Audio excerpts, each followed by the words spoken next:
sens et pas une ride. Maintenant, on va parler des livres avec Claude Sérillon qu'on va conseiller, qu'on va donner d'ailleurs à Michel. C'est la tradition. L'invité part avec les livres. Moi, j'ai trouvé 2 livres absolument qui m'ont ému, étonné, emballé. C'est formidable quand on tombe sur le troisième. Mais après le troisième, on va en parler avec l'auteur. Le premier livre, c'est L'éventail de Saturne. C'est d'Alain Casabona chez Calman Lévy. Il y a 2 périodes. On est à la fois aujourd'hui, une salle des ventes, Maître Cornet de Saint-Cyr met aux enchères un coffret napoléonien. Dans l'intérieur, il y a un éventail. Et là, il y a 2 femmes qui vont se disputer, qui vont faire monter les enchères incroyablement pour avoir ce coffret.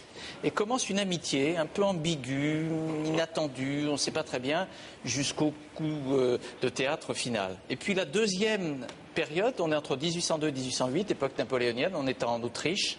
Là, il y a l'envoyé de Napoléon, qui est un ancien noble, qui connaît la cour, comme ça, qui va se trouver aussi à Madrid. On va être mêlé à un crime d'État, il y a des mystères, et on rencontre 2 talents immenses, Beethoven en Autriche, Goya à Madrid, qui se ressemblent incroyablement.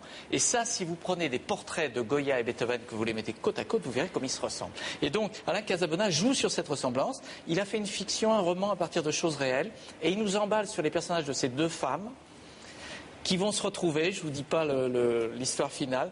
C'est passionnant, c'est plein d'érudition, et en même temps, on est embarqué dans une histoire. Et c'est tellement rare qu'un romancier, c'est son 2e livre, fasse comme ça, capacité de nous amener dans une histoire, de nous raconter ces personnages et de nous faire vivre tout ça. Ça s'appelle L'éventail de Saturne chez Calman Lévy. Le 2e livre,